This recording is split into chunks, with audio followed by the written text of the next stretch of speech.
ప్రభు అయిన యేసుక్రీస్తు నామంలో మీ అందరికీ కూడా శుభములు తెలియజేస్తున్నాను. ప్రభు మనందరితో మాట్లాడులాగున ఆయన ఏర్పరిచినటువంటి వాక్య భాగంలో నుంచి కొన్ని విషయాలు మనం తెలుసుకునే ప్రయత్నం చేద్దాం. అలాగే విజయ్ కుమార్ గారు నన్ను ఆహ్వానించినప్పుడు ఈరోజు ప్రత్యేకంగా నా కోసమే ఆయన నిర్వహిస్తున్నారనేది నాకు తెలియదు. మీరు వచ్చేయండి నా 12 ఓకే అని చెప్పారు. నేను కూడా ఓకే ఓకే అని చెప్పాను. కానీ మీ ఇంతవరకు మొదటగా మాట్లాడిన బ్రదర్ ఆయన అంటే టైగర్ అని చెప్పారు. అమ్మో నిజమే, మామూలు టైగర్ కాదు. సో ఆయనంటే ఆయన పిలిచిన తర్వాత నో చెప్తే ఏమవుతుంది మాకు తెలుసు. కాబట్టి నో చెప్పడానికి వీలుండదు. ఓకే అని చెప్పక తప్పదు. కాబట్టి ఓకే అని చెప్పాను. నేను కూడా నిన్న ఏమనుకున్నానంటే ఈరోజు కాదులే 14 అనుకుని ఆయనకు మెసేజ్ పెట్టినాను. బ్రదర్ 14 కదా ఈరోజు. ఆయన పాపం కొంచెం అంటే ఏదో మెసేజ్ వాయిస్ రికార్డ్స్ పంపించారు, నేను వినలేదు. కానీ నాకు అర్థమైంది, ఆ వాయిస్లో నుంచి టైగర్ వాయిస్ వస్తుంది. నాకు అర్థమైపోయి లేదండి నేను వచ్చేస్తాను, ఏమున్నా ఆపుకుని వచ్చేస్తానని చెప్పాను. సో వచ్చేసాను. అయితే ఎందుకు అలా అడగాల్సి వచ్చిందంటే మా అమ్మగారికి నిన్న హార్ట్ కొంచెం బ్లాక్స్ ఉన్నాయని చెప్పారు. సో నిన్న హుటాహుటిన ఎమర్జెన్సీకి తీసుకెళ్తే ఇక వాళ్ళు కొంచెం ఇంకా ఆవిడ పెద్ద ఆవిడ కాబట్టి స్టెంట్ వగేరా వేయకుండా మాత్రలు ఇచ్చి పంపించారు. ఇంకా మాత్రలకు ఇంట్లో పెట్టేసి బయలుదేరారు. సో అది స్టోరీ. ఏదేమైనప్పటికీ మీ గ్రామానికి రావటం నాకు చాలా సంతోషంగా ఉంది. మీ గ్రామంలో మీరు నన్ను మీలో ఒకటిగా ఆహ్వానించినందుకు నేను చాలా సంతోషపడుతున్నాను. ఒకవేళ మీలో ఎవరైనా ఆవులించినా లేకపోతే గడియారం చూసుకున్నా నాకు అర్థమైపోద్ది నువ్వు బోరు కొట్టేస్తున్నావురా ఆపేసేయని. తొందరగా ఆపేస్తాను. సో నన్ను ఆపాలి అని అంటే మీరు చేయాల్సింది చాలా సింపుల్, ఆవులించాలి. ఆవులిస్తే నేను ఆయన వైపు చూసి ఆపేస్తాను. చాలా సింపుల్. చూడండి, లేదు పర్లేదు కానివ్వండి అని అంటే ఇక ఆయన నాకు 2 గంటలు చెప్పమన్నాడు. అంటే ఇప్పుడు టైం 9:15 11:15 అయిపోతుంది.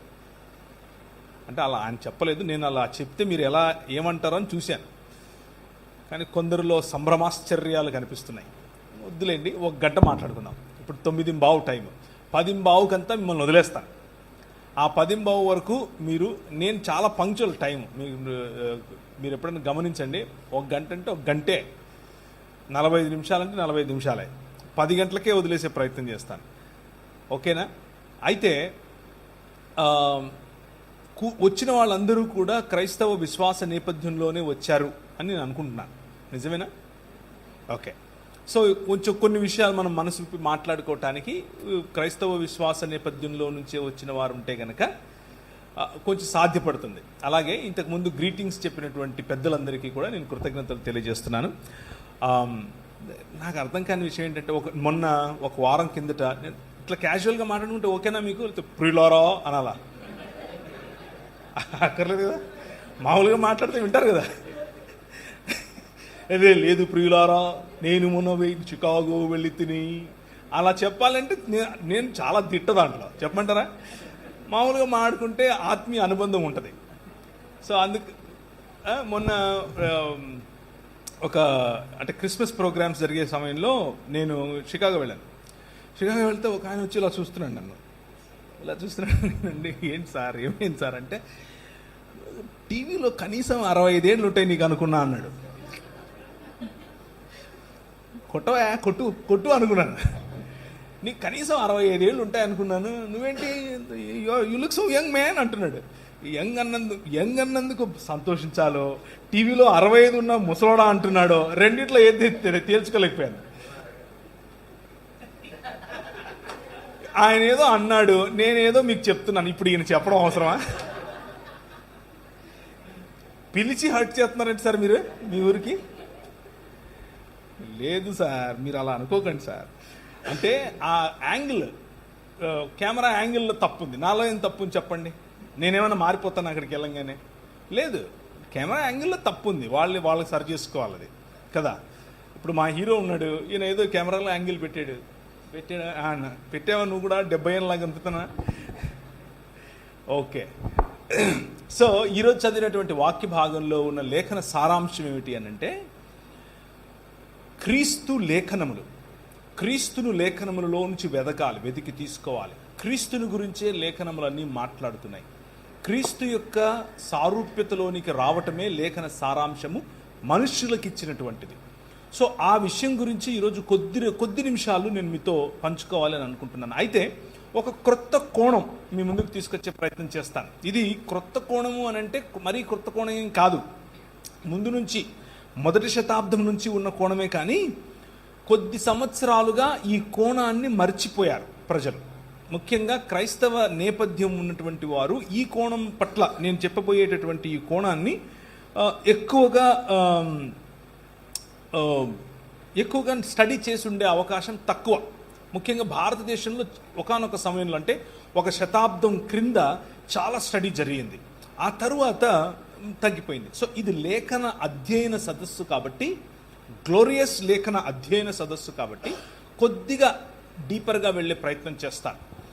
కొద్దిగా డీపర్గా వెళ్ళే సమయంలో మీరు కనుక ఆవులిస్తే నాకు అర్థమైపోతుంది, ఓకే మనం గంట కొట్టేస్తున్నాం ఇక్కడ అనేసి. మళ్ళీ మామూలుగా మీరు పాపులు, నేను పరిశుద్ధుని, నేను పాపిని, మీరు పరిశుద్ధులు, ఈ బాణీకి వచ్చేస్తాను. మళ్ళీ అంత రెగ్యులర్ బాణీకి వచ్చేస్తాను, ఓకేనా? సో ఆది యందు ఇప్పుడు మన విజయ్ కుమార్ గారు ఆయన చేస్తున్నటువంటి పరిచయాల పట్ల నేను గర్వపడుతున్నాను బ్రదర్. దేని విషయంలో గర్వపడుతున్నాను అని అంటే, పిల్లల కోసం ఆయన చేస్తున్నటువంటి ఈ పని, చిల్డ్రన్ హోమ్, పిల్లల కోసం పిల్లలను పెంచడం, ఈ పనులు దేవుడు మనకిచ్చినటువంటి బాధ్యత. దేవుడు లేకపోతే క్రైస్తవ సంఘం మాత్రమే చేయగలిగినటువంటి ఒక విశిష్టమైన బాధ్యత. ఇది అందరూ చేయలేరు. నా భార్య మా ఇంట్లో 14 మంది పిల్లలను పెంచింది. నాకు 2 ఆడపిల్లలు, వాళ్ళతో పాటు మిగిలిన 12 మంది కలుపుకుంటే మా ఇంట్లో 14 మంది. ఆ 14 మందిలో కొంతమందికి పెండ్లిళ్ళు అయిపోయాయి, కొంతమంది కాలేజెస్లో ఉన్నారు, కొంతమంది ఉద్యోగాలు చేస్తున్నారు. అయితే ఇప్పుడున్నటువంటి మొత్తం మా ఇంట్లో 8 మంది ఉంటాం, అంతే 8 మంది ఉంటాం.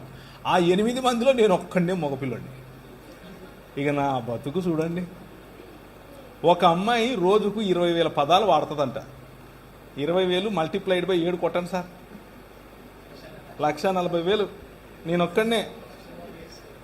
నేనొక్కడే అలా కూడా బతుకున్నాను అని అంటే చూడండి, అర్థం చేసుకోండి ఈ పరిచర్యలో ఉన్న గొప్పతనం.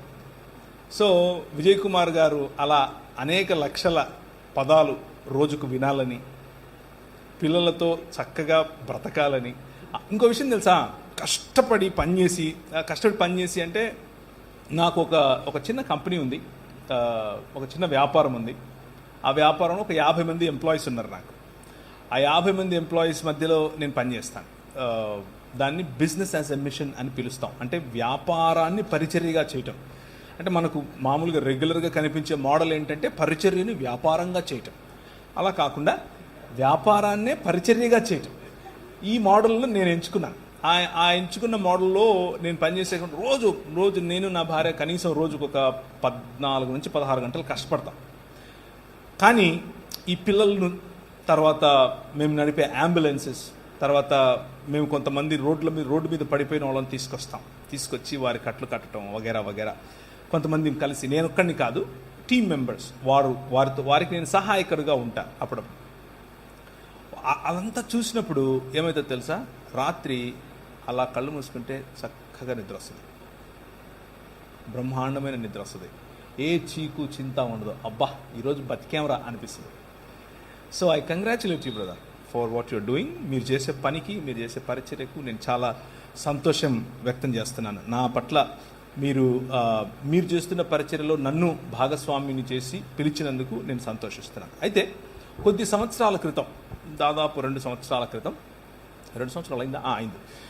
దాదాపు 1.5 సంవత్సరం వేసుకోండి క్రితం అయోధ్యలో రామమందిర నిర్మాణం జరిగింది. అయోధ్యలో రామమందిర నిర్మాణం జరిగినప్పుడు మన దేశ ప్రధాని గౌరవనీయులు నరేంద్ర మోదీ గారు వెళ్ళి ప్రాణప్రతిష్ఠ అనే కార్యక్రమంలో పాల్గొన్నారు. ప్రాణప్రతిష్ఠ కార్యక్రమంలో పాల్గొన్నప్పుడు ఆ భవ్య మందిర నిర్మాణాన్ని ప్రపంచమంతా, కనీసం భారతదేశమంతా కూడా హైందవ సాంప్రదాయంలో ఉన్నవారు అనేక భక్తి శ్రద్ధలతో దాన్ని చూశారు. ఇది మనమందరికీ తెలిసిన విషయమే. అయితే ఒక విషయాన్ని మనము చదువుదాం. కొలస్సీలకు రాసిన పత్రిక 2వ అధ్యాయం. నేను ఎంతగా పోరాడుచున్నానో మీరు తెలుసుకొనగోరుచున్నాను. వారు ప్రేమయందు అతుకబడి సంపూర్ణ గ్రహింపు యొక్క సకలైశ్వర్యమును కలిగిన వారై దేవుని మర్మమయ్యున్న క్రీస్తును, అండర్లైన్ చేయండి, దేవుని మర్మమయ్యున్న క్రీస్తును స్పష్టముగా తెలుసుకున్న వారై తమ హృదయములలో ఆదరణ పొందవలనని. ఆదరణ అన్నది క్రీస్తు అనే మర్మమును తెలుసుకుంటే వస్తుంది. వారందరి కొరకు పోరాడుచున్నాను. బుద్ధి జ్ఞానముల యొక్క సర్వ సంపదలు ఆయన యందే గుప్తములై ఉన్నవి. బుద్ధి జ్ఞానములు, వాటి సర్వ సంపదలు ఆయన యందే గుప్తము అంటే దాచిపెట్టబడి అని, గుప్తములై ఉన్నాయి. ఎవడైనను చక్కని మాటల చేత మమ్మును మోసపరుచుకుంటున్నట్లు ఈ సంగతిని చెప్పుచున్నాను. నేను శరీర విషయంలో దూరముగా ఉన్నను, ఆత్మ విషయంలో మీతో కూడా ఉండి మీ యోగ్యమైన ప్రవర్తనను క్రీస్తునందలి మీ స్థిర విశ్వాసమును చూచి ఆనందించుచున్నాను. కావున మీరు ప్రభువైన క్రీస్తు యేసును అంగీకరించిన విధమున ఆయన యందు వేరు పారిన వారై ఇంటి వలె కట్టబడుచు మీరు నేర్చుకున్న ప్రకారము విశ్వాసమందు స్థిరపడుచు. ఇంటి వలె కట్టబడుచు, ఆలయము వలె, మందిరము వలె, భవనము వలె, అండర్లైన్ చేసుకోవాలి. ఆయనను అనుసరింపక మనుష్యుల పారంపర్యాచారమును అనగా ఈ లోక సంబంధమైన మూల పాఠములను అనుసరించి మోసకరమైన నిరర్థక తత్వజ్ఞానము చేత మిమ్మును చెరపట్టుకొని పోవాడెవడైనా ఉండునేమో అని జాగ్రత్తగా ఉండండి. ఏలయనగా దేవత్వము యొక్క సర్వ పరిపూర్ణత శరీరమందు క్రీస్తునందు నివసించుచున్నది. ఈ విషయాన్ని ఈరోజు మీ ముందు ఉంచే ప్రయత్నం చేస్తాను. అయితే ప్రాణప్రతిష్ఠ అన్న విషయంలో మనం ఒకసారి గనక ఈ లోక సాంప్రదాయం, ఈ లోక మర్యాదను గనక చూస్తే, ఇది కేవలం భారతదేశానికి సంబంధించి నేను చెప్పట్లేదు. ఇది మెసపటోమియా నాగరికత నుంచి మొదలైంది. మెసపటోమియా నాగరికత సిరియనులు అంటే సిరియాక్ భాషలో చేసేటటువంటి, అలాగే జొరతృష్ట అనేటటువంటి జొరాస్ట్రియన్ మతానికి చెందిన వారు, ఇలా వేరు దాన్ని ఏమంటారు, మధ్యధరా ప్రాంతము అలాగే ఐగుప్తు ప్రాంతము, ఈ 2 ప్రాంతముల మధ్య ఉన్నటువంటి ఆనాడు అబ్రహామును పిలిచినటువంటి ప్రదేశమైన ఏది, ఏం చెప్పాను, మెసపటోమియా సివిలైజేషన్. ఆ ప్రాంతంలో కూడా జరిగేటటువంటి తంతు చెప్తున్నాను. ఏం చేస్తాడు అంటే మానవుడు తన పారంపర్యాచారముల చేత చక్కగా నీరు పీల్చుకోనటువంటి, నీరు ఏమాత్రము ఇంకనటువంటి ఒక రాయిని చూస్తాడు. ఆ రాయిని శిల్పి చేతికి ఇస్తాడు. ముఖ్యంగా ఎవరు ఈ పని చేస్తారు అనంటే, ఫలానా సమస్య ఉంది, ఆ సమస్యకు తగిన దేవీ దేవతలను మనము కనుగొనాలి ఇప్పుడు అని అనుకున్నప్పుడు, వారిని పుట్టించాలి అని అనుకున్నప్పుడు, నా పదములు నేను వాడే పదాలను కొంచెం జాగ్రత్తగా వినండి, పుట్టించాలి అని అనుకున్నప్పుడు రాజు లేకపోతే అధికారి చేసేటటువంటి ప్రకటన, రండి అని పిలిస్తే అప్పుడు శిల్పి వచ్చి మంచి రాయి చూస్తాడు, నీరు ఇంకనటువంటి రాయి. ఇది అన్ని సివిలైజేషన్స్లో ఇలాగే జరిగింది. ఇది మన దేశంలో కూడా జరుగుతోంది. సో ఆ శిల్పిని తీసుకుని దానిని చక్కగా చాలా ఏకాగ్రతతో, చాలా అందులో తనకున్నటువంటి నిపుణతనంతటినీ కూడా ధారపోసి చక్కటి శిల్పంగా తయారు చేస్తాడు. శిల్పి చేతిలో పడిన రాయి శిల్పమవుతుంది. శిల్పమైన రాయిని తీసుకుని రావాలి. తీసుకుని వచ్చి ఆలయము అనేటటువంటి ఒక ప్రదేశం, ఆలయం అనంటే ఆ ఆలయానికి శిల్పము ఉంచి ప్రాణప్రతిష్ఠ చేయనంత వరకు అది ఆలయం కాదు, అది కేవలము ఒక భవనం అంతే. ఆ భవనములోనికి, ఆ భవనము బయట ప్రాంగణాన్ని మన భాషలో చెప్పాలి అని అంటే, వారి భాషా పదములు వాడడం వల్ల పెద్ద లాభం లేదు. మన భాషలో చెప్పాలి అని అంటే యాగభూమి అనొచ్చు, యాగం చేసేటటువంటి, లేకపోతే హోమభూమి అనొచ్చు, హోమం చేసేటటువంటి ఒక ప్రదేశం. ఆలయానికి ఆలయ ప్రాంగణంలోనే ఉన్నటువంటి ఒక ప్రదేశం. ఆ ప్రదేశానికి తీసుకొని వస్తారు. తీసుకుని వచ్చి అక్కడ నీళ్లు నిలువ ఉన్నటువంటి చోట ఈ శిల్పాన్ని, శిల్పి చేతిలో చెక్కబడినటువంటి అందమైన ఈ ఆకారాన్ని శిలా లేకపోతే ఆధారశిలగా ఉన్నటువంటి ఉదాహరణకు స్త్రీ అయితే పురుషుడు ఆధారశిలగా ఉంటాడు, పురుషుని యొక్క శిల్పం అయితే స్త్రీ ఆధారశిలగా ఉండే ఒక శిలను ఉంచి దానిని నీళ్ళలో ఉంచుతారు. కనీసము 3 దినాలు, అంటే వాషింగ్ అని పిలుస్తారు. చిన్నప్పుడు ఒక బాలుడు లేకపోతే ఒక బాలిక పుట్టినప్పుడు మనం ఏ విధంగా అయితే ఒక ఇంట్లో పుట్టిన వారిని నోరు కడగటం, కళ్ళు కడగటం, నోరు కడుగుతారా కడగరా? కడుగుతారు. ఎందుకు? అమ్మ కడుపులో ఉన్నప్పుడు ఆ ఫ్లూయిడ్స్ ఆ చిన్నవాడి పిల్లల నోట్లోకి వెళుతుంది కాబట్టి నోరు కడుగటం, కళ్ళు కడగటం, చెవులు కడగటం వగైరా వగైరా చేస్తాం. అలాగే సాంస్కృతికంగా మనిషి కూడా తను కన్నటువంటి, తను సృజించుకుంటున్నటువంటి తన చేతి పని అయిన శిల్పాన్ని నీటిలో ఉంచి దాన్ని శుద్ధీకరిస్తాడు. శుద్ధీకరించిన తరువాత 7 రకాలైనటువంటి అవయవ నిర్మాణం, లేకపోతే 7 రకాలైనటువంటి ఏం చెప్పాలి, శరీరములో ఉండాల్సిన అవయవములను అందులో ప్రతిష్ఠ చేస్తాడు. 7 రకాలు: చర్మము, తర్వాత చూడగలగటం, వినగలగటం, పంచేంద్రియాలు అంటారు కదా, పంచేంద్రియ ప్రతిష్ఠ అని కూడా పిలవచ్చు.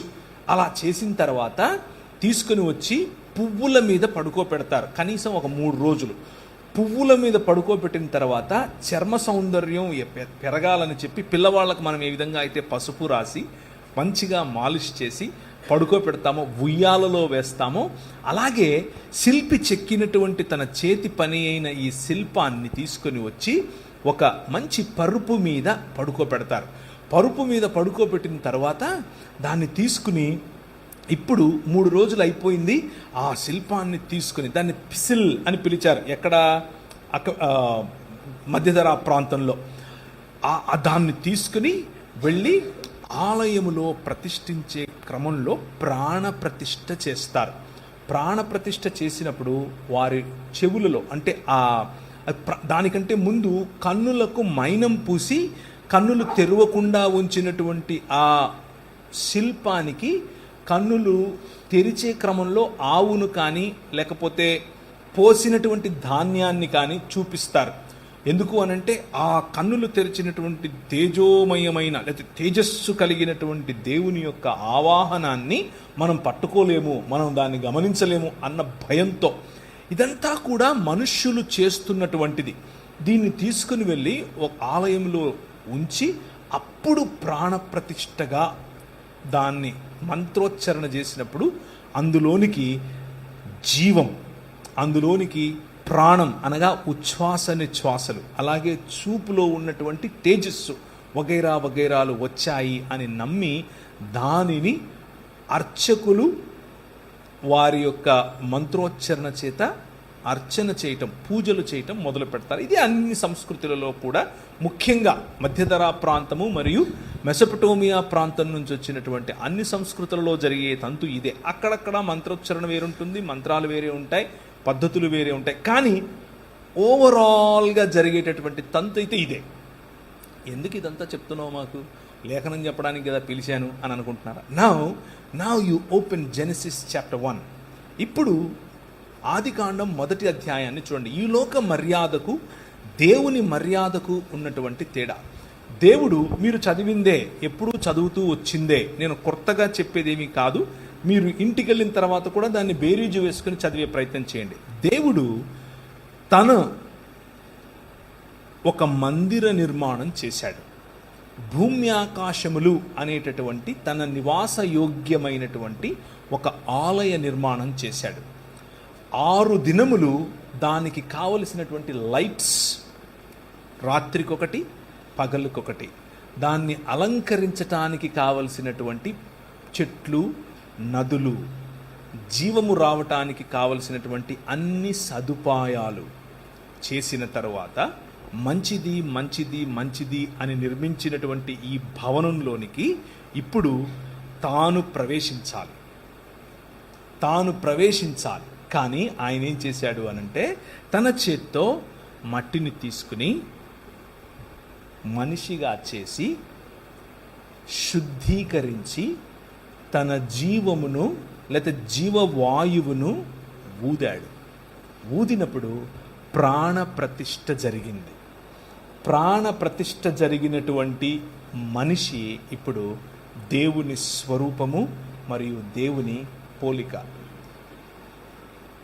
దేవుని స్వరూపము, దేవుని పోలిక అయినటువంటి మనిషి భూమి ఆకాశములు అనే మందిరములో ఆయన ఉంచి ఈ మందిరమును నువ్వు ఎక్స్టెండ్ చెయ్యనన్నాడు. ఈ మందిరములో నేను ఏర్పరచినటువంటి కుశలత, నేను ఏర్పరచినటువంటి ఆర్డర్, క్రమము, ఆ క్రమమును ఫలింపచేయి, అభివృద్ధి చెందించు, విస్తరింపచేయి, భూమిని నిండించు, దానిని లోబర్చుకుని ఏలు అని చెప్పాడు. నాకు ప్రతినిధివి నీవు, నా మూర్తివి నీవు, నా ప్రతిబింబానివి నీవు, నా ఇమేజ్ నువ్వు అని దేవుడు చెప్పాడు. ఇది దేవుని భావజాలం. కానీ మనిషి, నేను ఇంతకుముందు మీకు చెప్పినట్లుగా కాదు, నా ఇమేజ్లో నేను కోరుకుంటున్నట్లు ఈ సృష్టిలో ఉన్న దానిని నేను శిల్పము రూపములో చెక్కి దానికి ప్రాణ ప్రతిష్ఠ చేస్తాను అని కోరుకున్నాడు. The exact opposite of what God did is what men are doing. దేవుడు ఆలయ నిర్మాణం చేసి నిన్ను ప్రాణప్రతిష్ఠ చేసి నిలబెడితే నువ్వు ఆయన ఏర్పరిచినటువంటి క్రమాన్ని విడిచిపెట్టి నో అని చెప్పి ఒక క్రొత్త మందిర నిర్మాణం చేసి అందులో సృష్టిలో భాగమైనటువంటి వాటికి ప్రాణం పోసే ప్రయత్నం చేస్తున్నావు. దేనికి? నన్ను ఏలు అని చెప్పటం కోసం. నువ్వు ఏలు అని ప్రభువు చెబితే నన్ను ఏలు అని నువ్వు ఈ సృష్టిని ఆహ్వానిస్తున్నావు. దాన్నే ఆవాహయామి అంటున్నావు. దానికి ఒక మంత్రం చదువుతున్నావు, ప్రాణం పోస్తున్నావు. ఈ లోక మర్యాద చొప్పున నడుచుకోవటం వల్ల వచ్చినటువంటి పర్యవసానం ఏమిటి అని అంటే, భవనం లేకపోతే దేవుని మందిరంలో ఉండాల్సినటువంటి మనిషి మెల్లిమెల్లిగా ఆ మందిరములో ఉన్నటువంటి లేకపోతే ఆయన ఏర్పరిచినటువంటి సృష్టికి దాసుడయ్యాడు. సో మొదటి పాయింట్ నేను మీకు గుర్తు చేస్తున్నది ఏమిటి అని అంటే, వస్తాను అసలు పాయింట్కి. మొదటి పాయింట్ నేను మీకు గుర్తు చేస్తున్నది ఏమిటి అని అంటే, ఆలయంలో జీవుడు, ఆయన నిర్మించినటువంటి భూమి ఆకాశములనే ఆలయంలో జీవుడు. 7వ దినమున ఆయన, కొంతమంది సోదరులు అడుగుతూ ఉంటారు, మీ దేవుడు ఏంటి అలసిపోయాడా, రెస్ట్ తీసుకుంటున్నాడు, 7వ దినమున విశ్రమించాడా అని అంటారు. విశ్రమించటం అనంటే 7వ దినమున ఆయన భూమి ఆకాశములను కలిపే విధముగా తన సింహాసనమును వేసుకొని కూర్చోవటం. సో హీ రెస్టెడ్ దేర్ అనంటే హీ సాట్ ఆన్ హిస్ దాని throne to rule over this world. ఈ ప్రపంచాన్ని ఏలటానికి ఆయన భూమి తన పాదపీఠముగాను, ఆకాశము తన సింహాసనముగాను, అనగా తను నివసించు స్థానముగా, తను ఏలే స్థానముగా ఆయన కూర్చున్నాడు. That's the image that Genesis chapter 1 is depicting. అంటే మొదటి 2 అధ్యాయాలు ఆది కాండంలో ఈ ఇమేజరీని మనకు తెలియజేస్తున్నాయి. God beautifying this world. అదే ఇమేజ్ మోషేకిచ్చి ఏ విధంగా తన నిబంధన మందసము ఉండాలి, ఎక్కడ ఉండాలి, ఎలాంటి దాన్ని ఏమంటారు గుడారములో ఉండాలి, ఎగ్జాక్ట్గా ఏ విధంగా అయితే ఆయన ఆనాడు చేశాడో అదే పద్ధతిని పాటించమని చెప్పి. ఎందుకనంటే, there I will come and meet you. నేను ఆ ఆలయము, ఆ గుడారములో వచ్చి మీతో కలుస్తాను.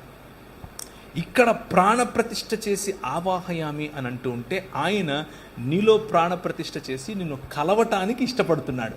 This is the difference between the ways of God and the ways of men. దేవుని మార్గములకు, మనుష్యుడు ఏర్పరచుకున్నటువంటి పారంపరాచారములకు లేకపోతే ఈ లోక మర్యాదకు ఉన్నటువంటి తేడా. ఇప్పుడు యేసుక్రీస్తులో ఉన్నటువంటి మర్మమును గురించి మనం చూద్దాం. ఇంతకు ఏం జరిగింది అనంటే, ఈ మందిరము, ఈ భూమి ఆకాశములు అనేటటువంటి దేవుని భవనము, ఆ భూమి ఆకాశములు అనేటటువంటి దేవుని భవనములో విరాజమానుడైనటువంటి దేవుడు, ఆయన నువ్వు నా ప్రతినిధివి, నువ్వు నా ప్రతిమవు, నువ్వు నా మూర్తివి, నువ్వు నా ప్రతిబింబానివి, వెళ్ళు రూల్ చెయ్యి అనంటే, మనము ఆయనను కాదన్నాం కాబట్టి దాసోహం అని ఈ లోక మర్యాదకు అయ్యాం. అంధకార సంబంధమైన దురాత్మ సమూహముల యొక్క అధికారము క్రిందికి మనం వచ్చాం. ఆ అంధకార సంబంధమైన దురాత్మల యొక్క అధికారము క్రింది నుంచి విడిపించటానికి మనకు మనిషే కావాలి, మనిషి రావాలి. దేవుడు మాత్రమే విడిపించగలిగినటువంటి, మనిషికిచ్చినటువంటి సామర్థ్యాన్ని కోల్పోయిన మనిషి ఇప్పుడు ఎలా తనను తాను విమోచించుకోగలడు అన్నటువంటి ఆలోచనలో ఉంటే దేవుడు మన కోసం ఒక విమోచన కార్యాన్ని తలపెట్టాడు. ఇప్పుడు ఒకసారి చూస్తారా, అదే కొలస్సీలకు రాసిన పత్రిక 14వ వచనం, ఆయన మనలను 13 నుంచి అంధకార సంబంధమైన అధికారములో నుండి విడుదల చేసి తాను ప్రేమించిన తన కుమారుని యొక్క రాజ్య నివాసులనుగా చేసెను. మొదటి పాయింట్, ఆలయంలో జీవుడు. ఆ ఆలయంలో జీవుణ్ణి తిరిగి జీవుడిగా చేయటానికి, జీవమును ఇవ్వటానికి, అంధకార సంబంధమైన దురాత్మ సమూహముల యొక్క అధికారము నుండి విడిపించటానికి ప్రభు అయిన యేసుక్రీస్తు రావలసి వచ్చింది. అది ఆ మర్మం. ఆయన యొక్క రాకడకు గల కారణము అది. ఈ లోక మర్యాదను జయించటానికి, ఈ లోక మర్యాదలో నుండి ప్రజలను విడిపించటానికి, విడిపించినటువంటి ప్రజలను తిరిగి సంపూర్ణ మనుష్యులుగా చేయటానికి ప్రభు అయిన యేసుక్రీస్తు ఈ లోకానికి వచ్చాడు. రెండవది, తోటలో శోధకుడు.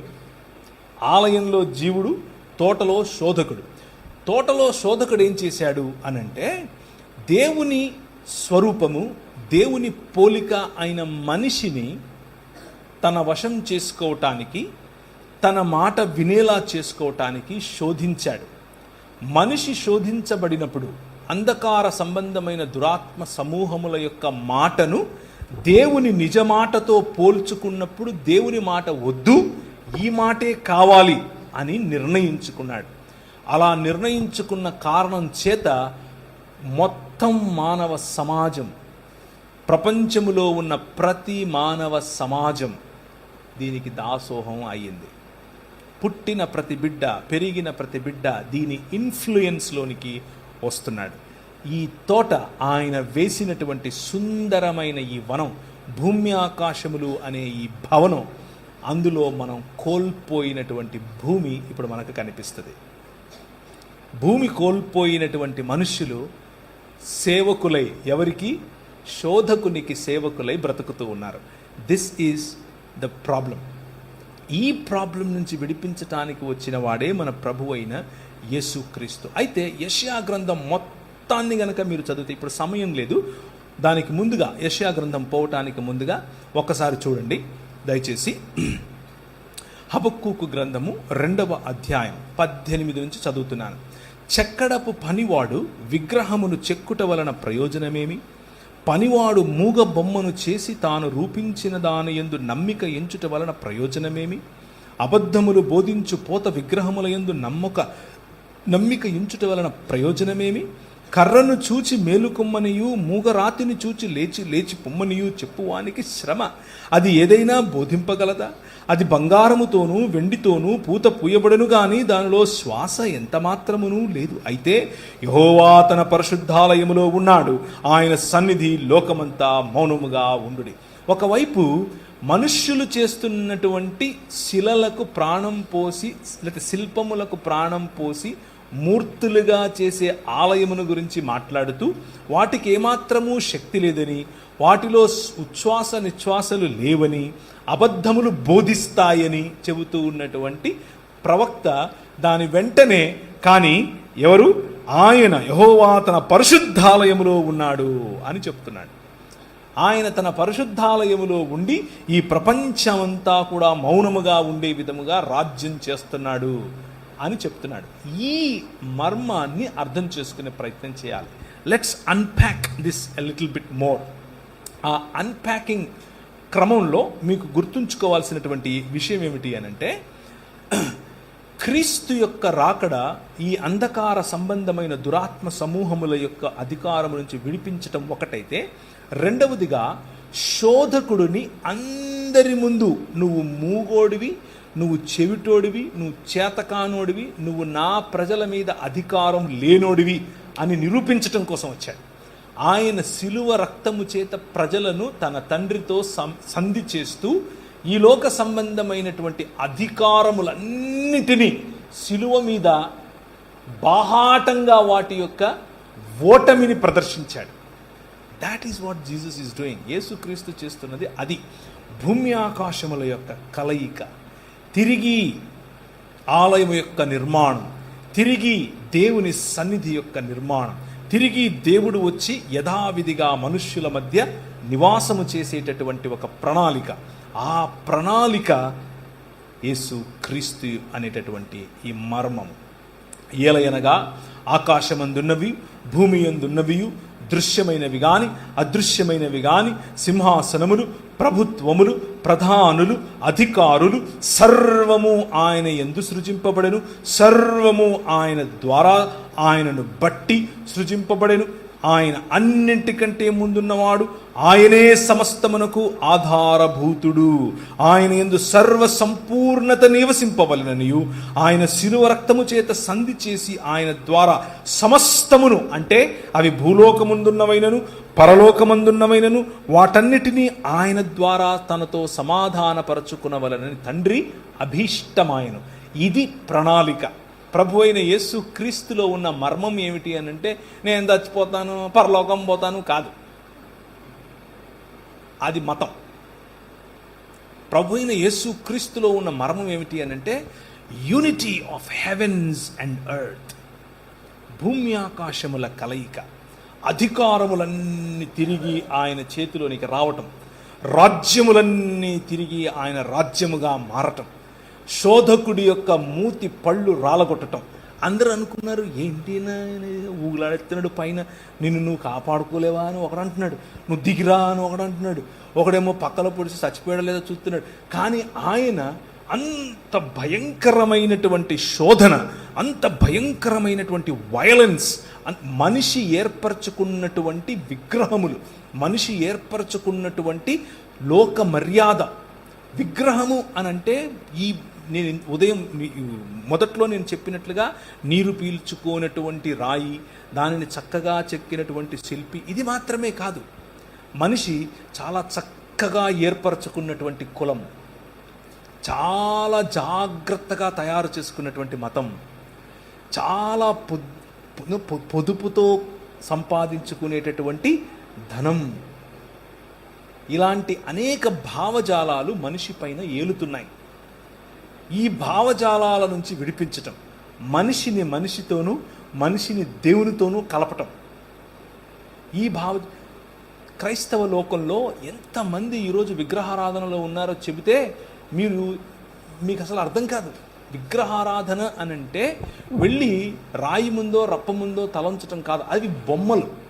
బొమ్మకు విగ్రహానికి ఉన్న తేడా ఏమిటి అనంటే, ప్రతి విగ్రహము వెనుక ఒక భావజాలం ఉంటుంది. ఆ భావజాలం మనిషి పైన రాజ్యం చేస్తుంది. కానీ మనిషే దేవుడు ప్రాణప్రతిష్ఠ చేసినటువంటి ఆయన ప్రతిబింబం అనే భావజాలం నుంచి మనం వస్తున్నాం. ఈ భావజాలానికి ఆ భావజాలానికి పడదు. అది మనం అర్థం చేసుకోవాలి. అలా అర్థం చేసుకోకపోతే మెల్లిమెల్లిగా మనకు తెలియకనే ఈ లోక మర్యాదలోనికి జారిపోతాం. ఇది విగ్రహము కాదులే అని అనుకుంటూనే విగ్రహాన్ని మన నెత్తిన పెట్టుకుంటాం. దీన్ని తాకడమో దీన్ని చేయడమో వల్ల ఏమో కాదులే అని అనుకుంటూనే ఈ లోక మర్యాద మన పైన తాండవం చేస్తుంది. అలా తాండవం చేసినప్పుడు సాంస్కృతికంగా ఉన్నాములే అని అనుకుంటూ అటువైపు వెళుతూనే మన జీవితాలను సర్వనాశనం చేసుకుంటాం. జాగ్రత్త. తోటలో శోధకుడు చాలా శక్తివంతుడు. నీకు తెలియని రీతిగా నీ దగ్గరికి వస్తాడు. ఆలయంలో ఉన్న జీవుడు ఆయన ప్రతిబింబం, ఆయన యొక్క ప్రతిమ మరియు ఆయన యొక్క ప్రతినిధి అని దేవుడు చెబుతూ ఉంటే, తోటలో ఉన్న శోధకుడు నీ ప్రతిబింబంగా నీకు దేవుణ్ణి చేసుకో, నువ్వు ఏర్పరచుకున్నటువంటి నీ సిస్టంలో మనుషులను నువ్వు రాజ్యం చెయ్యి అని చెప్తాడు. స్త్రీ పైన పురుషుణ్ణి రాజ్యం చేయిస్తాడు, పురుషుని పైన స్త్రీని రాజ్యం చేయిస్తాడు, కులం చేత రాజ్యం చేయిస్తాడు, ధనం చేత రాజ్యం చేయిస్తాడు. ఏదో ఒక రకంగా కట్లలో కట్టి పడేయటమే వాడికి ఉన్నటువంటి తోటలో ఉన్న శోధకుడికి ఉన్నటువంటి ప్రధాన లక్ష్యం. ఏదో ఒక రకంగా సంకెళ్ళు బిగించటమే వాడి ప్రధాన లక్ష్యం. అలా సంకెళ్ళు బిగించే క్రమంలో నీకు ఇచ్చినటువంటి కొద్దిపాటి అధికారంలో పిలాతు అన్నట్లుగా, నీకు ఒక విషయం తెలుసా, నేను అనుకుంటే నిన్ను ఫ్రీ చేస్తానంటే ప్రభు ఇలా చూసి అన్నాడు, క్యా బాత్ కర్ రే జీ తుమ్, ఏం మాట్లాడుతున్నావు, నేను ఇస్తే తప్ప నీకు ఎక్కడి నుంచి వస్తుంది అధికారం? తెలిసి తెలియనటువంటి మాటలతోనే మీ దగ్గరకు వచ్చి ఏం నేర్పుతాడు అనంటే, నా దగ్గర అధికారం ఉంది, అది నేను మీకు ఇచ్చే ప్రయత్నం నేను మీకు ఇస్తాను. దాన్ని ఎలా ఇస్తాను అనంటే, మీ తోటి వాళ్ళ కట్లు విప్పడానికి కూడా మీరు మీ దగ్గర అధికారం ఉంటుంది అని చెప్తారు. కానీ రండి వారి కట్లు విప్పుదుము అని భూరాజులు ఒకరితో ఒకరు మాట్లాడుకుంటున్నారు. ఎక్కడ? 2వ కీర్తనలు 2 కదా. అన్య జనులు ఎలా అల్లరి చేయుచున్నారు, రండి వారి కట్లు విప్పుదుము అని భూరాజులు తమలో తాము మాట్లాడుకుంటున్నారు. ద సిస్టమ్స్ మ్యాన్ క్రియేటెడ్, మనుష్యుడు ఏర్పరచుకున్నటువంటి వ్యవస్థలలో మనిషి ఇరుక్కుపోయి మనుష్యులకు విమోచన ఆ మనుష్యులు ఏర్పరచుకున్నటువంటి సిస్టంలో ఉంది అని అనుకుంటున్నారు. అది ఒక విగ్రహం. మనుష్యుల విమోచన మనుష్యులు ఏర్పరచుకున్నటువంటి మెడికల్ సిస్టంలో ఉందనుకున్నారు. అది ఒక విగ్రహం.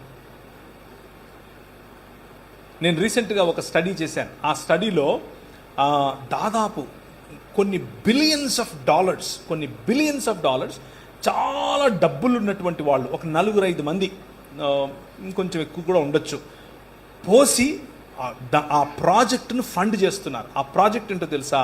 ఆ ప్రాజెక్ట్ ఏంటి అని అంటే, మనిషి మేధస్సు, మనిషి భావనలు ఈ 2 కలిపి ఒక చిప్లో, లేకపోతే ఎప్పటికీ చచ్చిపోకుండా ఉండే నీ మెదడును కాచే ప్రయత్నం చేస్తున్నారు.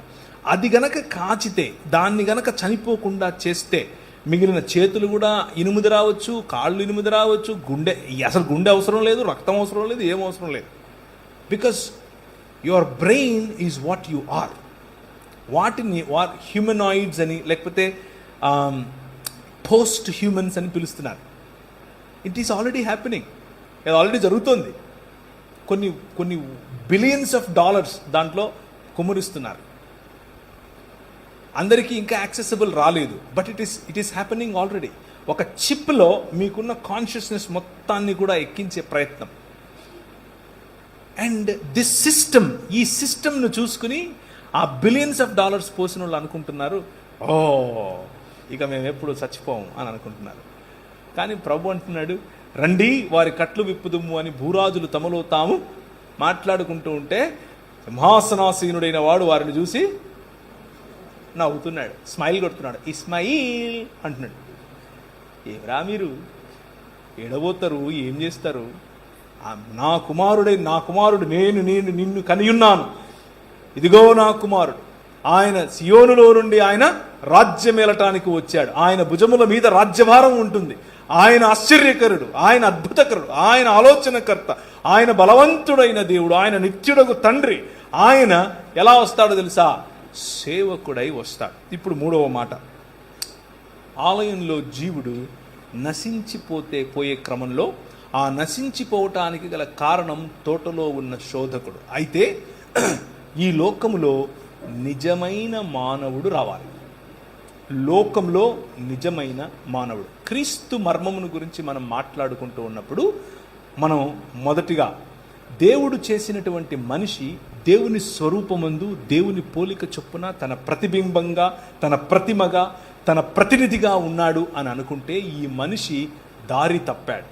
కానీ ప్రభు అయిన యేసు క్రీస్తు 2000 సంవత్సరాల క్రితం, పురాతన కాలము మొదలుకొని శాశ్వత కాలము తన ప్రత్యక్షతలు చూపిస్తూ వస్తూ ఉన్నటువంటి దేవుడు, మామూలు వాడు కాదు, దేవుడు నిజమైన మనిషిగా మన మధ్యకు వచ్చాడు. నిజమైన మనిషిగా. ఆ నిజమైన మనిషి ఈ లోకంలో రావాలి. ఈ లోకంలో వచ్చినటువంటి ఆ నిజమైన మనిషికి ఉన్నటువంటి ప్రధాన లక్ష్యం ఏంటో తెలుసా? మిమ్మల్ని ఇక్కడ నుంచి తీసేసి ఇంకేదో గ్రహానికి తీసుకెళ్ళటం కాదు, మిమ్మల్ని ఇక్కడ నుంచి తీసుకెళ్ళిపోయి ఇంకెక్కడో వేరే లోకంలో పెట్టడం కాదు. నో, ఆకాశములు యెహోవా వశము, భూమిని ఆయన నరులకు ఇచ్చాడు. భూమిని ఆయన నరులకు ఇచ్చాడు. 115వ అధ్యాయం 115వ కీర్తన 16వ వచనం. ఇంటికి వెళ్ళి చదువుకోండి. సో ఇచ్చినటువంటి ఈ భూమిని, మంచిదని చెప్పినటువంటి ఈ భూమిని, నా నివాస స్థలము అని చెప్పినటువంటి ఈ భూమిని ఆయన క్రొత్తాకాశము క్రొత్త భూమిగా మరల్చటానికి, తన శరీరమందు మరణాన్ని చంపటానికి నిజమైన మానవుడిగా ప్రభు అయిన యేసుక్రీస్తు ఈ లోకానికి వేంచేశాడు. That is the beauty of Christian thought. క్రైస్తవ జీవన విధానానికి ఉన్నటువంటి ప్రధానమైన లేదా అందమైన, మీ మరెక్కడా దొరకనటువంటి, కేవలము ఇక్కడే దొరికేటటువంటి 66 పుస్తకాలు ఉన్నటువంటి మీ బైబిల్ గ్రంథంలో మాత్రమే దొరికేటటువంటి థాట్ ఏమిటి అని అంటే, మనిషి మతాన్ని కడతాడు, దేవుడు మనిషిని కడతాడు. మనిషి మతాన్ని కడతాడు. మతం నిన్ను చంపుతుంది, మతం నిన్ను విభజిస్తుంది. అది క్రైస్తవ మతమైనా సరే. మతం చిచ్చు పెడుతుంది, మతం జలసి ఇస్తుంది, మతం అవతలి వాడికంటే నిన్ను గొప్పగా నీకు పంపు కొడుతుంది. ఎందుకు అనంటే, తోటలో శోధకుడు ఉపయోగించే ప్రధానమైన వెపన్ మతం. కానీ దేవుడు మనిషిని చేస్తాడు. ఆయన నిర్మించినటువంటి ప్రధానమైన వ్యవస్థ ఏమిటి ఈ ప్రపంచంలో అనంటే, మనిషి. In the image of God, దేవుని యొక్క స్వరూపము, దేవుని యొక్క పోలికలో ఉన్నటువంటి మనిషి. యెషయా గ్రంథం మొదటి 39 అధ్యాయాలు ఈ తోటలో శోధకుడి చేత పతనావస్థలో ఉన్నటువంటి ఆలయంలో ఉన్న జీవుని గురించి మాట్లాడుతుంది. మొదటి 39 అధ్యాయాలు. 40వ అధ్యాయం నుంచి ఆఖరి అధ్యాయం వరకు లోకములోనికి రాబోతున్నటువంటి, లేదా లోకములోనికి వచ్చినటువంటి, అప్పటికి ఇంకా రాలేదు కాబట్టి రాబోతున్నటువంటి నిజమైన మానవుడి గురించి మాట్లాడుతుంది. ఈ నిజమైన మానవుడు దేవుడు ఏర్పరచుకున్నటువంటి రాజ్య నిర్మాణకుడు. ఈ నిజమైన మానవుడు ఇశ్రాయేలుకు ప్రతినిధి.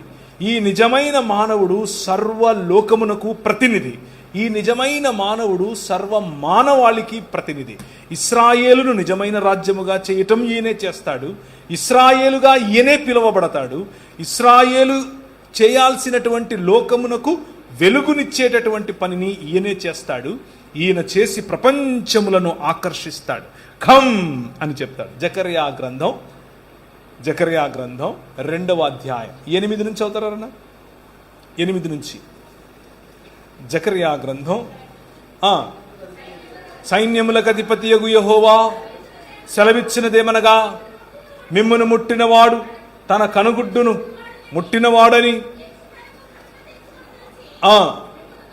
మిమ్మును దోచుకొనిన వారికి అన్య జనుల యొద్దకు ఆయన నన్ను పంపినాడు. ఎవరు మాట్లాడుతున్నారు? ఎవరు మాట్లాడుతున్నారు? ఆయన మాట్లాడేది. ఓకే, మరి పంపింది ఎవరు? ఆయన నన్ను పంపాడు అంటే ఎవరు? ఆలోచించండి, ముందు చదవండి ఇంకా. ఓకే, ఇంకా నేను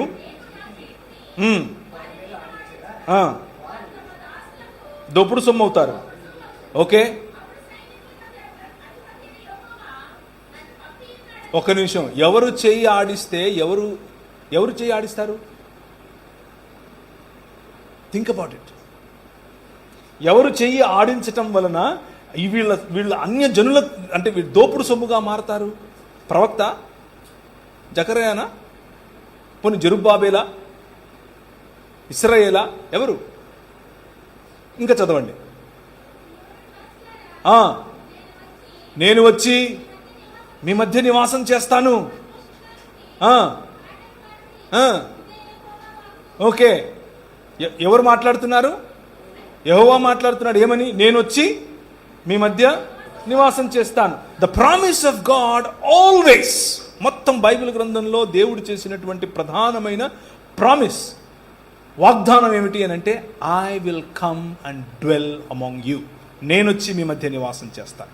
మిమ్మల్ని తీసుకుని ఎక్కడికో పోతాను కాదు, నేను వచ్చి మీ మధ్య నివాసం చేస్తాను. అబ్రహాముకి ఇచ్చింది ఇదే, నోవహుకు చెప్పింది ఇదే, ఇశ్రాయేలుకు చెప్పింది ఇదే, మోషేకి చెప్పింది ఇదే, ప్రవక్తలకు చెప్పింది ఇదే, ప్రభు అయిన యేసు క్రీస్తులో జరిగింది ఇదే. కంటిన్యూ.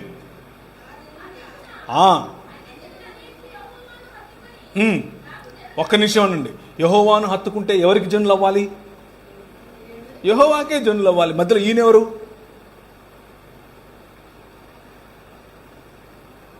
మధ్యలో ఈయనెవరండి? సరే చదవండి. ఆ దినమున అనేకులు అన్య జనులు యెహోవాను హత్తుకుని నాకు జనులవుదురు, నేను మీ మధ్య నివాసము చేదును. అప్పుడు ఒక్క నిమిషం ఉండండి. ఎవరు పంపుతున్నారు? యెహోవా పంపుతున్నాడా? ఓకే, అది పక్కన ఫైనల్. అది ఫైనల్. నెక్స్ట్ వచనం చదవండి.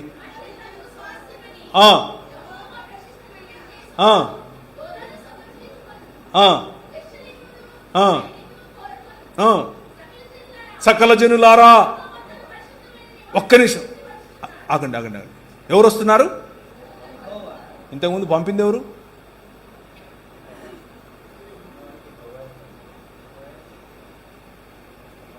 యెహోవా పంపాడు. మీకు అర్థమవుతుందా? The deeper truth lying here. క్రీస్తు అనే మర్మం ఏమిటి అని అంటే, ఆయన యెహోవాగా పిలువబడినటువంటి వాడు, యెహోవా పంపగా వచ్చినటువంటి యెహోవా దేవుడు. యెహోవా పంపగా వచ్చినటువంటి తన పరిశుద్ధాలయమును విడిచి భూమి ఆకాశములు అనేటటువంటి ఆయన చేసినటువంటి మందిరములో తన నివాసమును ఏర్పరచుకోవటానికి వచ్చేటటువంటి సకల జనులారా సంతోషించండి, ఉల్లసించండి, ఇశ్రాయేలు నీ భాగ్యం ఎంత గొప్పది అని చెప్పటానికి ఆది యందు వాక్యముగా, ఆది యందు వాక్యమై, ఆది యందు దేవుడై, దేవుని వద్ద ఉన్నటువంటి వాక్యము కృపాసత్య సంపూర్ణుడిగా మన మధ్య ఏమేసింది? డేరా వేసెను. వాసం అంటే స్కెనియా అన్న పదం వాడారు. మీరు స్కెనియా బస్సులు చూసారా? ఆర్టీసీ బస్సులు, ఏపీఎస్ఆర్టీసీ స్కెనియా అని రాసుంటాయి. స్కెనియా అంటే టెంట్ అని అర్థం, గ్రీక్ పదం అది. ఆయన మన మధ్య గుడారము వేసెను. That is who Christ is. అది క్రీస్తు అంటే. మనం చేసుకునే బుడిగల్లో ఉంటాడంటారేంటి మీరు? రాయి తీసుకొని వచ్చి ఇది దేవుడు అంటారేంటి మీరు? నీళ్ళల్లో పెట్టి కడుగుతారు పిల్లోడిని పుట్టినట్టు. ఆయన మిమ్మల్ని శుద్ధి చేశాడు. మీరేదో పంచేంద్రియాలు పెడతానంటున్నారు. ఆయన మీకు ఏమిచ్చాడు? పంచేంద్రియములు ఇచ్చాడు. ఆయన మీకు బుద్ధినిచ్చాడు, తెలివినిచ్చాడు. మీరు తీసుకొచ్చి పూల మీద పడుకోబెడతారంటే మన స్కిన్ తాకి చూడండి ఎలా ఉంటుందో.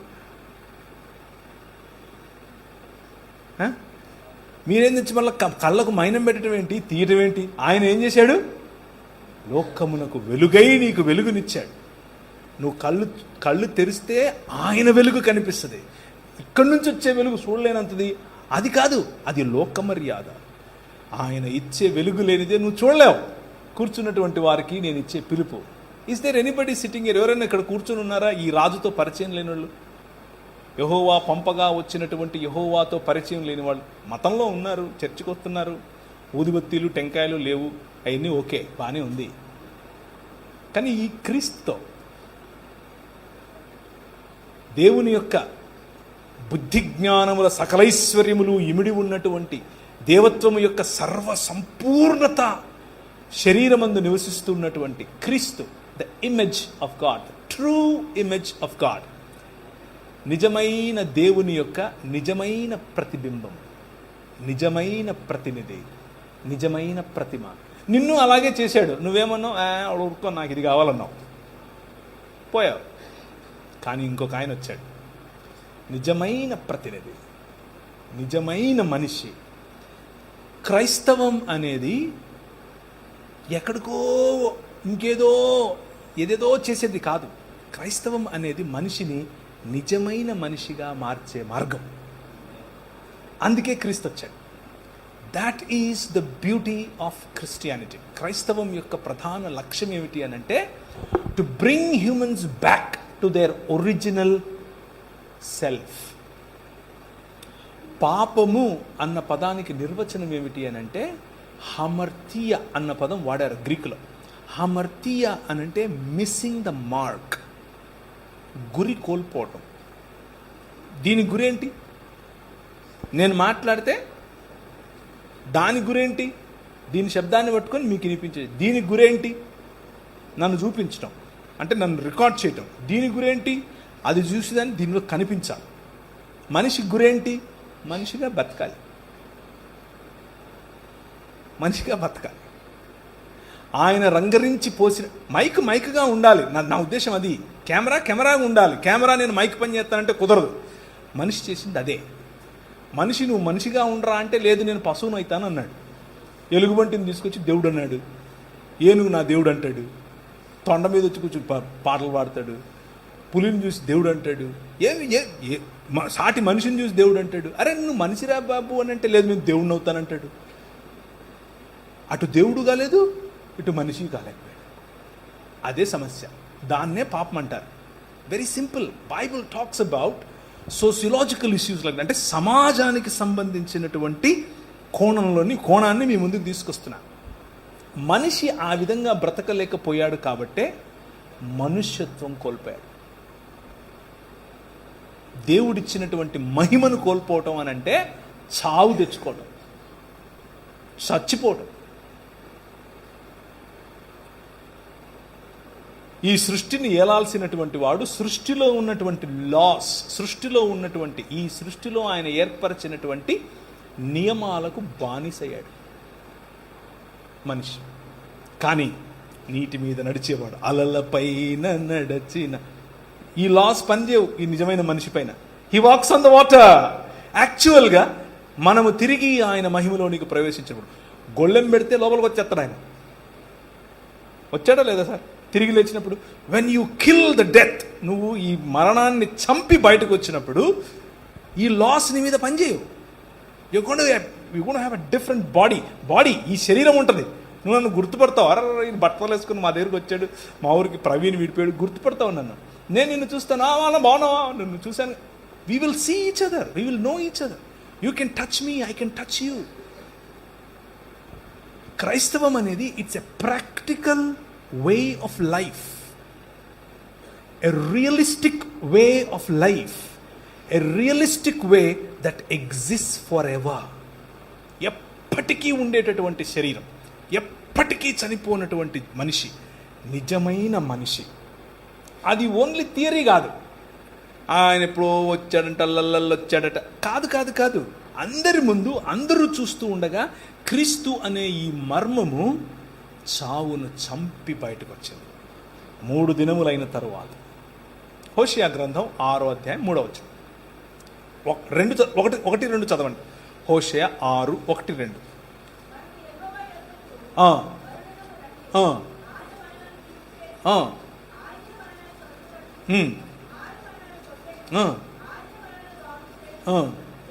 రెండు దినములైన తరువాత ఆయన మనలను బ్రతికించును, మనము ఆయన సముఖమందు బ్రతుకున్నట్లు 3వ దినమున. ఎవరండి 2 దినములైన తర్వాత బ్రతికింది? 3వ దినమున ఇంకెప్పుడూ చావనటువంటి జీవితాన్ని ఎవరండి తీసుకొచ్చింది? You understand what I'm saying? ఇశ్రాయేలు అది క్లెయిమ్ చేస్తోంది. ఇశ్రాయేల్ అంటున్నాడు. హోషే గ్రంథకర్త ఏం చెప్తున్నాడంటే, ఇశ్రాయేలుతో మనం ఆయన వైపు తిరుగుదాం రండి, 2 దినాలు అయిన తర్వాత ఆయన మనల్ని బ్రతికిస్తాడు. ఎందుకంటే మనం ఇప్పుడు చెరలో ఉన్నాం, చెరలో ఉన్నటువంటి సావడమే, కానీ ఆయన బ్రతికిస్తాడు. 3వ దినమున ఆయన సముఖమందు బ్రతుకున్నట్లు, ఎప్పటికీ ఆయన సముఖమందు బ్రతికేటటువంటి ఒక జీవితాన్ని ఇశ్రాయేలు కోరుకుంటే, ఇశ్రాయేలు చేత కాకపోతే ఇశ్రాయేలు ప్రతినిధి ప్రభు అయిన యేసు క్రీస్తు వచ్చాడు. He killed the death.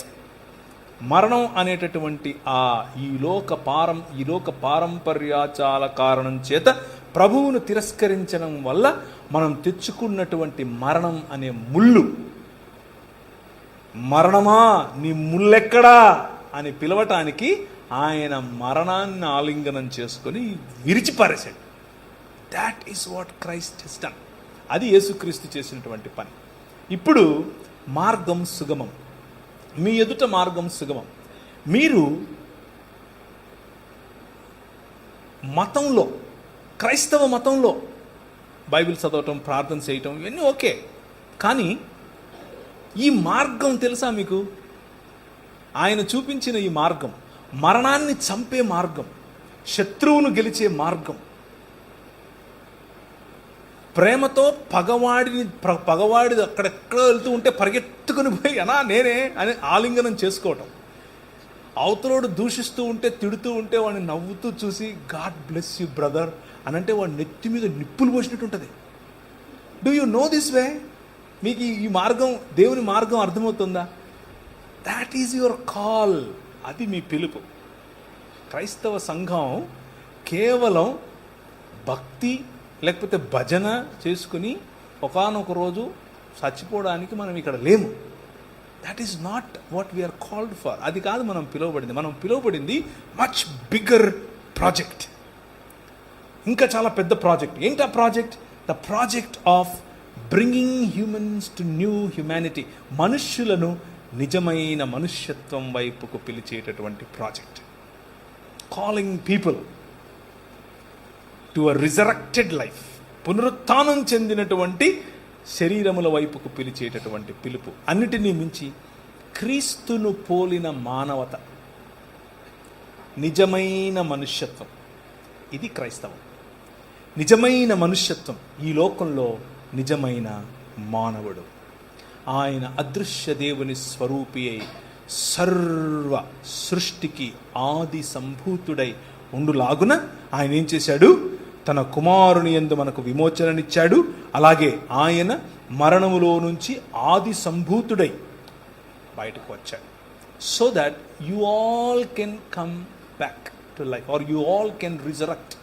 మీరు ఆయన తరువాత ఆయన మార్గమును అనుసరించిన కారణం చేత పునరుత్థానులవ్వాలని, ఆయన సముఖమందు ఎల్లప్పుడూ ఈ భూమిని స్వతంత్రించుకొని, నూతనాకాశమును నూతన భూమిని స్వతంత్రించుకొని బ్రతకాలని, 3వ దినమున ఆయన సముఖమందు స్థిరపడాలని తండ్రి అభీష్టం. మత ప్రాతిపదికన 4 రోజులు బ్రతికేసి వెళ్ళిపోదాం అని అనుకుంటే this way will disappoint you. ఈ మార్గం నిన్ను డిసప్పాయింట్ చేస్తుంది. కానీ మరణాన్ని చంపాలి, నూతన సృష్టిగా మారాలి, క్రీస్తును పోలిన జీవన విధానంలోనికి రావాలి అని అంటే welcome to a new way. And that is ఆయన కడుతూ ఉన్నటువంటి క్రొత్త ఇల్లు, ఆయన కడుతున్నటువంటి క్రొత్త ఆలయం, ఏ చేతి సహాయము లేకుండా తీయబడినటువంటి రాయి, ఆధారశిల, ఇంతింతై మహాపర్వతమై ప్రపంచమంతటా వ్యాపించే ఆధారశిల. ఆ ఆధారశిల పైన నిజమైన మానవుడు యేసు క్రీస్తు మీ హృదయములయందు ప్రతిష్ఠ చేస్తే, మీ హృదయములయందు ఆయనను ప్రతిష్ఠించుకుంటే బ్రతుకుతారు. You will live. మనము బ్రతుకున్నట్లు యెహోవా వైపుకు మరలదము రండి. Now let me ask you simple question. మీరు ఏర్పరచుకున్నటువంటి మీ హృదయాల్లో మీ పైన రాజ్యమేలుతున్నటువంటి వ్యవస్థలు ఏంటివి? కొంతమందికి అది డబ్బు, కొంతమందికి కులం, కొంతమందికి మినిస్ట్రీ ఎక్కడన్నా అవుతుందా? ఎస్. కొంతమంది వాళ్ళు ఏర్పరచుకున్న మినిస్ట్రీ వాళ్ళకొక విగ్రహం, వాళ్ళకొక వ్యవస్థ, దాని చేత పరిపాలించబడుతూ ఉంటారు. కొంతమంది వాళ్ళు ఏర్పరచుకున్నటువంటి కులం, మతం, వర్గం, ప్రాంతం, దేశం, ఇవన్నీ వేరు వేరు వ్యవస్థలు. ఆ వ్యవస్థలు ఒక ఐకాన్ను ఏర్పరచుకొని, ఆ వ్యవస్థలకు ఒక బొమ్మ ఏర్పరచుకొని, వాటిలో ఈ వ్యవస్థ ప్రాణం పోస్తుంది. అది మిమ్మల్ని ఏలుతుంది. ఏం ఏలుతుంది మిమ్మల్ని ఈరోజు? Think about it. క్రీస్తు మార్గములో కాక, క్రీస్తు మీ పైన ఏలటం కాక, ఏ వ్యవస్థ మీ పైన ఏలుబడి చేస్తుంది అని ఒక్కసారి ఆలోచించాలి. ఒక్కసారి కనుక డీపర్గా మీరు ఆలోచిస్తే చాలా బొమ్మలు బయటకు వస్తాయి. తవ్వే కొద్దీ ఆయన అన్నారు, పురుషోత్తమ చౌదరి, త్రవ్వుతున్న కొలది పెరుగు తరగదునా. అది మనిషి. వన్ సోల్ ఫోకస్, ఒకే ఒక్క ఫోకస్. ఏమిటి అని అంటే క్రీస్తును పోలిన మానవత. మనిషిని హిందువుగా చూడొద్దు, ముస్లింగా చూడొద్దు, క్రైస్తవుడిగా చూడొద్దు, బౌద్ధుడిగా చూడొద్దు. మనిషిని మనిషిగా చూడొద్దు. కష్టమా? చాలా కష్టం. అమ్మో, చాలా ఈజీగా, చాలా కష్టం. మతం తట్టుకోలేదు, బట్టలు చింపేసుకుంటుంది. నిజంగానే అంటే ప్రభు అయిన యేసు క్రీస్తును చంపింది ఎవరు అంటే మతమే కాదా? ఆమె రాంగ్? పిలాతు చేతులు కడిగేసుకుని నాకెందుకు రా బాబు, లే చంపండి అని అన్నాడు. మతం నిజమైన మనిషిని చూస్తే బట్టలు చింపేసుకుంటుంది. ప్రధాన యాజకుడు అన్నాడు, యూదుల రాజుకు క్రీస్తు. ఏమి నువ్వు అన్నావు? అవును, నువ్వు అన్నట్టే. మనుష్య కుమారుడు ఆకాశ మేఘారుడై దిగివచ్చుట మీరు చూస్తారు అని అంటే ఇంతకంటే ఎక్కువ సాక్ష్యం కావాలని బట్టలు చింపుకున్నాడు. మతము తట్టుకోలేదు మనిషిని. Try to live a real human life. నిజమైన మనిషిగా బ్రతికి చూడు, మతం మెల్లిమెల్లిగా తన పట్టు కోల్పోతుంది. That's what Paul did. పౌలు చేసింది అదే. పౌలు ఛాలెంజ్ చేసినటువంటి, అంటే ఈ లోకంలో ఉన్నటువంటి నిజమైన మానవుడు ఛాలెంజ్ ఏమేమి చేశాడు తెలుసా? మొదటిది, రెండవ మందిరపు యూదా సమాజము యొక్క విగ్రహములను ఛాలెంజ్ చేశాడు. రెండవ మందిరం, first temple Judaism is different from second temple Judaism. Second temple జుడాయిజంలోనే ప్రభు అయిన యేసుక్రీస్తు కూడా వచ్చారు. నెంబర్ 2, ఫారసీకల్ లా, అంటే పరిసయ్యుల యొక్క ధర్మశాస్త్రం పట్ల ఉన్నటువంటి నిష్ఠాభావాలను ఛాలెంజ్ చేశాడు. నెంబర్ 3, హెలెనిస్టిక్ యూదులు, అంటే యూదులలో ఉన్నటువంటి వారు కొందరు గ్రేకుల యొక్క హెలెనిజంను అడాప్ట్ చేసుకుని రెండిటి మధ్య సింక్రటిస్టిక్ లైఫ్ జీవించారు. వాళ్ళ ముందు నిలబడుకొని he challenged them to come back to Christ. క్రీస్తు వైపుకి రమ్మని పిలిచాడు. 4వది, రోమా శాసకుడైనటువంటి కైసర్ అగస్తస్కు విగ్రహాలు పెట్టి ఆయన దేవుడని, ఆయన కుమారుడు ఇంకెవరో కాదు కైసర్ తిబేరియస్ అని చెప్పి ఈయన దేవుని కుమారుడు, ఆయన దేవుడు అని చెప్పుకుని తిరుగుతూ ఉన్నటువంటి ఒక మతం. ఆ మతం ఎదుట నిలబడి no, Jesus is the king అని చెప్పాడు. క్రీస్తే, Jesus Christ is the lord of all. యేసు క్రీస్తు అందరికీ ప్రభువు, అందరిలో ఇడుగుడు ఉన్నాడని చెప్పాడు. అందరిలో ఇదిగో తిబేరియస్ ఉన్నాడు, అందరిలో నువ్వున్నావు నేను అని చెప్పాడు. మతం తట్టుకోలేదు ఇలా చెప్తే. అదేంటి? మతానికి చాలా కోపం. ఎందుకు అనంటే నిజమైన మనిషి కల్పించినప్పుడు అన్ని వ్యవస్థలు మెల్లమెల్లగా నిర్వీర్యమైపోతాయి. ప్రభు అయిన యేసు క్రీస్తు ఈ లోకంలో అదే చేస్తున్నాడు. If you go back to history, ఒకసారి హిస్టరీని కనుక మీరు చదివితే ఎలాంటి మూవ్మెంట్స్ ఆయన తీసుకొచ్చాడు. భారతదేశంలో, మిగిలిన దేశాల్లో ఎలా మనుష్యులను తిరిగి నూతన మనుష్యత్వం వైపుకు తిరిగి తెస్తున్నాడు. స్త్రీలకు ఇచ్చినటువంటి ప్రాధాన్యత, పిల్లలకి ఇచ్చినటువంటి ప్రాధాన్యత, వృద్ధులకు ఇచ్చినటువంటి ప్రాధాన్యత, బడుగు బలహీన వర్గాలకు ఇచ్చినటువంటి ప్రాధాన్యత, ఏమాత్రము ఎన్నిక లేని వారుగా చూస్తున్నటువంటి వారికి పెద్దపీట వేసినటువంటి ఆలోచన విధానం. ఇట్స్ ఆల్ వెన్ ఇదంతా మీరు కనుక చూస్తే యేసు క్రీస్తు అందరికీ ప్రభు, అన్ని కాలాల్లో ప్రభు, అన్ని సంస్కృతులకు ప్రభు, అన్ని దేశాలకు ప్రభు, అన్ని భాషలు ఆయన కోసమే. ప్రతి మోకాలు ఆయన దగ్గర. మోకాలు వంగటం అని అంటే మోకాళ్ళు ప్రార్థన చేయటం కాదు. మీరు ఎప్పుడైనా చూసారా? ఇప్పుడు కైసర్ ఉన్నాడు అనుకోండి, అక్కడ కైసర్ దగ్గర ఇలా వంగాలి. అది అంటే నువ్వు రాజు అని సలాం కొడతారే, that is what it means. ప్రతి మోకాలు ఆయన ముందు వంగుతుంది అంటే దాని అర్థం అది. That is what Jesus is doing. అదే యెషయా గ్రంథం 60 నుంచి మిగిలిన అధ్యాయాలన్నీ అదే. So I'm summarising. నేను యెషయా గ్రంథం యొక్క సమరీ చెప్పాను ఈరోజు మీకు. యెషయా గ్రంథంలో ఆయన మొదటి 39 అధ్యాయాల్లో కూడా పోత పోసిన విగ్రహముల గురించి మాట్లాడతాడు.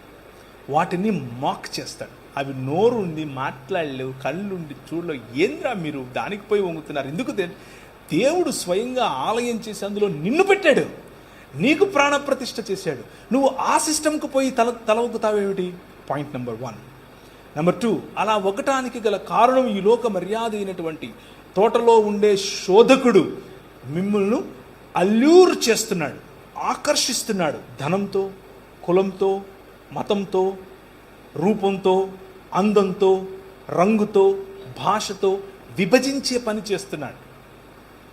కానీ వాడికి అల్యూర్ అవ్వకండి, ఎందుకంటే వాడు అధికారం ఇస్తానంటాడు, వాడి దగ్గర లేదు. ప్రభు అయిన యేసుక్రీస్తును కూడా ఇలాగే అన్నాడు. ఆయన ఆ రోజే, ఇంకా క్రీస్తు పుట్టక మునుపు 600 సంవత్సరాల పైచులుకు సంవత్సరాల క్రితమే యెషయా ఈ మాటను చూసి అన్నాడు. యోహాను సువార్తలో ఈ మాట కనిపిస్తుంది. ఆయన మహిమను యెషయా చూచెను గనుక అని.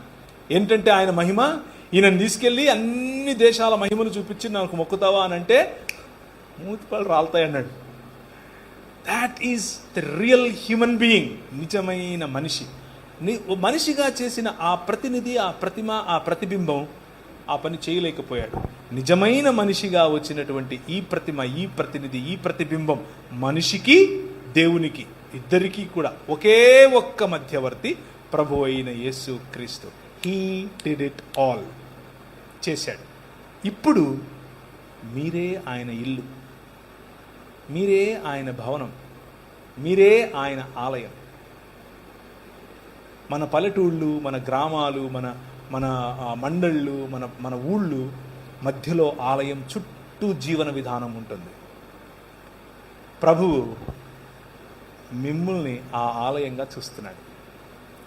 మధ్యలో మీ మధ్యకు వచ్చి ఆయన నివాసం చేయటం ఆయనకి ఇష్టం. అదే క్రైస్తవ జీవన విధానం. తలలుంచుకుంటే ప్రార్థించుకుందాం. ఆలయంలోని జీవుడైనటువంటి నీవు ఆలయపు కర్త అయినటువంటి దేవుణ్ణి విస్మరించిన కారణం చేత తోటలోనున్న శోధకుడి శోధనలో పడి అంధకార సంబంధమైన దురాత్మ సమూహముల యొక్క ప్రభావము కిందికి వెడలిపోతే, యెహోవా పంపగా వచ్చినటువంటి యెహోవా ఈ లోకములో నిజమైన మానవుడిగా వచ్చాడు. నిజమైన మానవుడిగా నిన్ను తిరిగి మనుష్యత్వం వైపుకు పిలుస్తున్నాడు. నా ప్రశ్న, ఈరోజు రాత్రి నువ్వు పడుకునే దానికి ముందు ఒక చిన్న ప్రశ్న వేసుకుని పడుకో. Am I living a real true human life? నిజంగా నేను మనిషిలాగా బతుకుతున్నానా? నా పైన ప్రభావం చూపిస్తున్నటువంటి నా కోపము, నా జలసి, నా అసూయ, నా గర్వం ఎక్కడి నుంచి పశుప్రాయుడనైపోయేంతగా నేను ఎందుకు ఇలా అవుతున్నాను అని ఆలోచించు. అమ్మతో సంబంధం ఎలా ఉంది? అక్కతో సంబంధం ఎలా ఉంది? అన్నతో సంబంధం ఎలా ఉంది? ఈ సంబంధాల పట్ల నీకు ఉండాల్సినటువంటి ఆలోచన నిజమైన మనిషిగా కాకపోతే ఈ ఆలోచనలు రావు. పశుప్రాయుడిగా ఉండిపోతావు. నాకెందుకు నా డబ్బు ఉంది, నాకెందుకు నా కులం ఉంది, నాకెందుకు నా ప్రాంతం ఉంది అని అనుకుంటావు. But you are calling my brother, my sister, నా సహోదరుడా, నా సహోదరి, నీ పిలుపు మనిషిగా బ్రతకటం. దాన్ని కోల్పోవటమే పాపం. Very simple. Reflect on it. దాని మీద కొంచెం ధ్యానించే ప్రయత్నం చేయి. కృపగలిగిన తండ్రి, ఈ రాత్రికాల సమయంలో నీవు నిర్మించినటువంటి నీ భవనం, నీవు నిర్మించినటువంటి నీ ఆలయంలో సింహాసనాసీనుడవై కూర్చున్నటువంటి నీవు, నీకు ప్రతినిధిగా బ్రతకాల్సినటువంటి మేము నీ అధికారాన్ని విడిచిపెట్టి స్వీయ అధికారం, స్వీయ రాజ్యం వైపుకు వెళ్ళినప్పుడు మమ్మును అంధకార సంబంధమైన దురాత్మ సమూహముల రాజ్యముల నుండి విడిపించి నీకు సొత్తుగా, నీ రాజ్యముగా, నీ కుటుంబముగా, నీ జత పనివారముగా చేసుకొనటానికి నిజమైన మానవుడిగా ఎదించినటువంటి యెహోవా పంపిన యెహోవా నీ ఎదుట సాగిలపడి నిన్ను మ్రొక్కుతున్నాం, నిన్ను ఘనపరుస్తున్నాం. నీవు తప్ప వేరొక దేవుడు లేడు, నీవు తప్ప వేరొక దైవం లేదు, నీవు తప్ప వేరొక అలీజెన్స్ లేదు, నీవు తప్ప వేరొక రాజు లేడు అని మా నోటితో ఒప్పుకొని నిన్ను ఘనపరిచి, నిన్ను స్తుతించి, నీకే మా స్తుతి, మా ఆరాధన సమర్పిస్తున్నాం. ఇదిగో ప్రభువా, చేరి వచ్చిన ప్రతి ఒక్కరూ నీ పట్ల, నీ కరుణగల హస్తము పట్ల, నీ కనికరము గల చూపు పట్ల, నీ యొక్క సన్నిధి మాధుర్యం పట్ల, నీ ముఖ కాంతిని గైకొనాలన్న ఆలోచనతో వచ్చినారు. ప్రతి ఒక్కరిని తాకండి. ప్రతి ఒక్కరిని వారికి కావలసిన స్వస్థత, వారికి కావలసిన ప్రభువా సంబంధాలలో మార్పు, వారికి కావలసిన పరిపక్వత, వారికి ఇవ్వాల్సినటువంటి ఆర్థిక వనరులు, వారికి ఇవ్వాల్సినటువంటి అధికారం నీ వైపు నుంచి దయచేయమని, ప్రతి ఒక్కరిని జ్యోతుల వలె ఇక్కడ నుంచి పంపించమని చిన్న ప్రార్థన యేసు నామమున అడుగుతున్నాము తండ్రి. ఆమేన్.